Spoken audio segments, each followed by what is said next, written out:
tema. Seguimos. La ciudad institucional por Vivero de Iniciativas Ciudadanas Vic. Este es un proyecto colaborativo abierto y orientado a promover, difundir, analizar y apoyar las iniciativas ciudadanas y sus transferencias al espacio urbano. Realiza cartografías de la innovación ciudadana, codiseña la arquitectura y bueno, pues fue premiada por la Fundación EULAC como Mejor Iniciativa Iberoamericana de 2018. Les paso la palabra.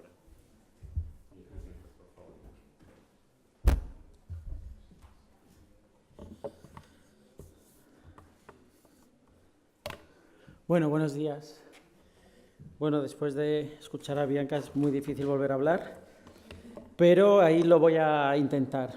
Yo lo siento por vosotros porque hoy me voy a hackear a mí mismo, entonces no voy a poner como la presentación de Vic, donde aparecen esos dibujos, esos diagramas tan bonitos, todo ese espacio, para poder entender cómo una zanahoria que quizás tenemos, o que a lo mejor nosotros la hemos creado, o que personalmente la tengo yo, que tiene que ver con ese proceso de institucional.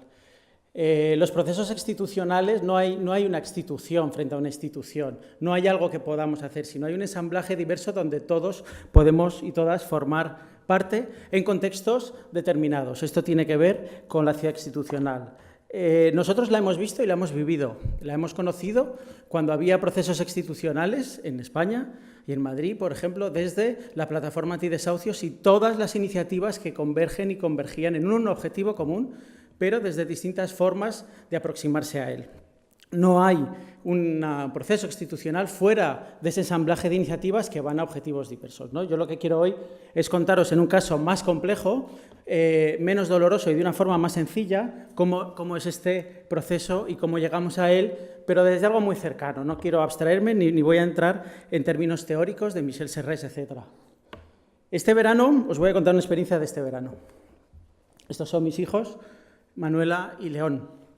Manuela es alguien que tiene mucha sensibilidad en torno a los animales, a su cuidado, a sus derechos, etc. Y León es alguien que una vez en el colegio le contaron que a veces en el mar había plásticos, que a veces hay que cuidar, que hay que reciclar, y no para de decirlo en ese sentido, ¿no? Este verano salimos al mar y lo que sucedió es que vio un plástico en el mar. En ese momento se produjo algo que María Caso me gusta mucho, como se llama, una arquitectura de transmisión, donde se produce un aprendizaje directo entre León, el mar, la bolsa de plástico y la situación. Esto significa que en el caso de León, León va a ser alguien que va a tener un derecho afectivo, podríamos llamar así, sobre esta situación y va a generar el proceso que tiene que ver con el reciclaje, con el cuidado de las aguas y con cosa que ya está interiorizando, porque ha sido afectado por este proceso.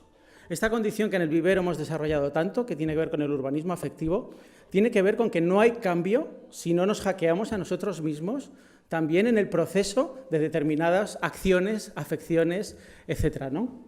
Quiero contar la historia rápida de esto que para mí es un proceso institucional. Va más allá de una persona, va más allá de unas iniciativas ciudadanas y tiene que ver con esto, ¿no? Esto es un surfista que, si veis la imagen, compone el cuerpo del surfista, la propia tabla, la ola, compone a alguien que a través, digamos, de la sensación le gusta ejercitar esta práctica, ¿no? Pero este surfista también es un ciudadano y de repente esta condición afectiva no es solo sensorial, sino que se convierte en una condición afectiva y política, ¿no? Los laboratorios y nuestros procesos tienen que ver en cómo entramos en esto. Aquí no hay un comienzo y no hay un final. Hay una forma de entrada a un proceso continuo, que es la ola, y hay una forma de entrar en ese lugar, ¿no? Esta condición del surfista hace que de repente descubra lugares que cuando estamos andando por la costa no podemos ver. Y estos lugares son, lugar como este, donde llegan y descubren esa serie de basuras, ¿no? Sabemos que hay una contaminación de nuestros plásticos en las costas, en los mares, pero lo interesante es que este surfista que empezaba, o estos surfistas como alguien que iba a disfrutar de un entorno, se convierten en activistas, ¿no? Y esa primera forma de hacer tiene que ver con la protesta, ¿no? Sus tablas se convierten en los carteles y en las manifestaciones donde están reclamando un derecho por un agua limpia, ¿no? Estos surfistas empiezan a encontrar esta serie de ruedecitas en las playas que no saben lo que son y que tienen que empezar un proceso, podríamos decir, casi de ciencia ciudadana para entender por qué en las playas están empezando a aparecer estas ruedecitas en cantidades industriales.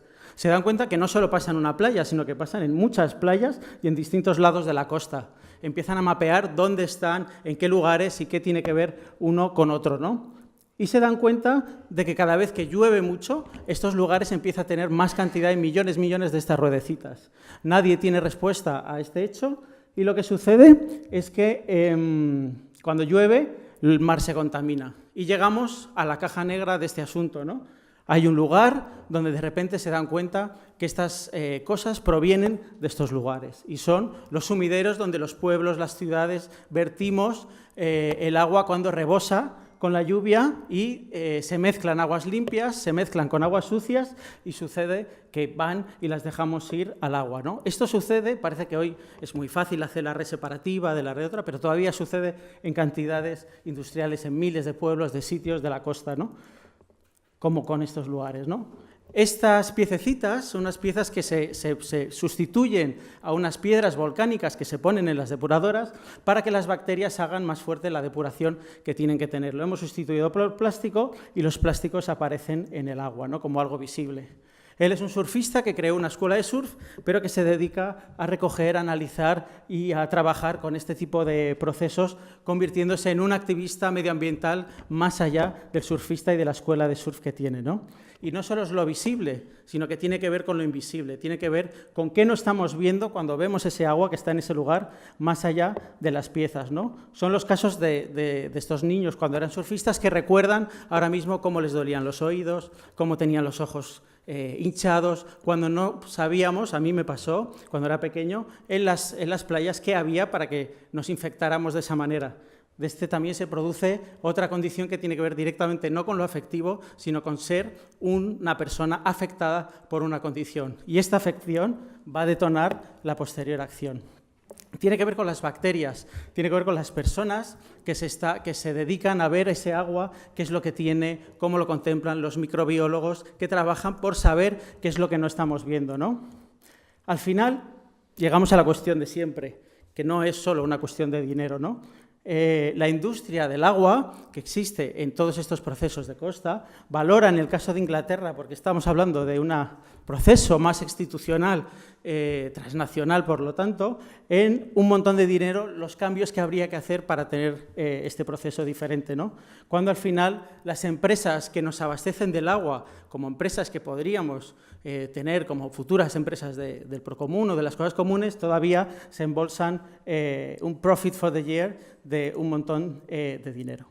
Lo que quiere decir aquí es que estos surfistas y estos ciudadanos comienzan a entablar relaciones con la administración, con la agencia ambiental, en el caso de Inglaterra, porque presionan por la BBC en un proceso que coge los límites y los pone, digamos, en otra condición para ser discutidos. El acuerdo al que llegan es que los datos abiertos que tiene sobre los momentos donde el agua, digamos, y cuando salen las lluvias, para crear una pequeña aplicación que lo que está haciendo es informar de que ese agua está contaminada, por lo tanto no te bañes. No es una solución, pero aparecen los datos como una cosa de este tipo, ¿no? La escuela de surf se convierte en un centro de educación medioambiental donde en el proyecto Coge 3 los niños van recogiendo estas basuras, estos plásticos del proyecto para crear un proceso donde volvemos a entablar una relación directa con los niños sobre la educación, etcétera, etcétera. Y esta idea de la basura, tías, llega al mar. En esta pequeña historia que he comentado, este pequeño proceso institucional es un proceso que lleva más de 15 años, que ha dejado un esfuerzo en muchísimas personas por este proceso para seguir. El proceso institucional tendría que ver con cómo las instituciones y los gobiernos que tenemos y cómo el sistema de innovación de los que estamos hablando aquí puede apoyar procesos complejos de este tipo como el que estamos viendo. Los convocados a la historia que hemos visto son toda esta serie de agentes que no tiene que ver con cómo están ellos situados en la institución o como ciudadanía o como deportistas, etcétera, sino del papel personal y afectivo que implica en esta corrección. Como hemos dicho antes, Nosotros, con nuestros laboratorios y nuestros procesos, solo entramos a formar parte de algo que ya está en continuo movimiento. Y la pregunta a este foro sería, ¿cómo un laboratorio de repente podría ayudar, acompañar en un proceso de esta complejidad como este, ¿no? Los Surfers Against Seaway, como una de las iniciativas dentro de este proceso institucional, podría formar parte y debería de la distribución de recursos, de toma de decisiones y de este tipo de cosas en problemas y retos reales que a mí me gustaría que mi hijo León nos hubiera y tuviera que tener haciendo en estos 15 años, ¿no? Súper breve, os presento a La Pájara. La Pájara son los surfistas ahora mismo de Madrid.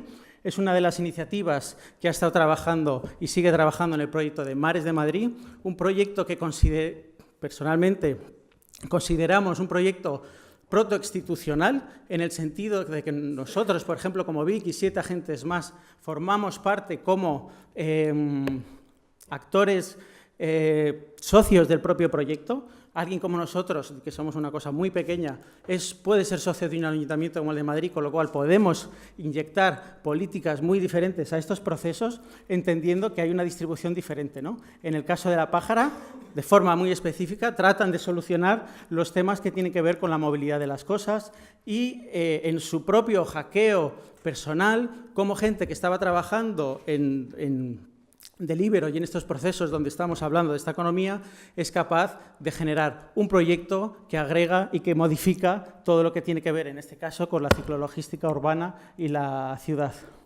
Mares es una protoinstitución y podremos ver dentro de 2 años si conseguimos que este desarrollo, digamos, con un proyecto tan grande para una ciudad como Madrid, es capaz de poder ensamblar otras políticas y atender a este tipo de procesos.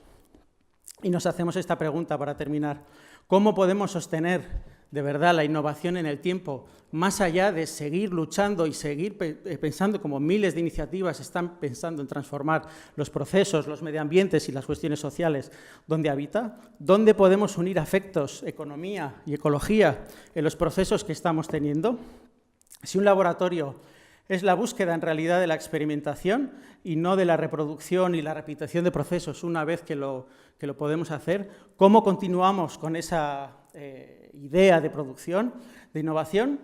Esto tendría que ver con cómo no podemos pedir a ninguno de los laboratorios y de los procesos que estamos aquí soluciones amplias para muchas cosas, pero sí podemos empezar a pensar cómo en la complementariedad de algunos procesos tenemos una clave para, en realidad, pensar un poco en grande y pensar un poco más en este proceso institucional.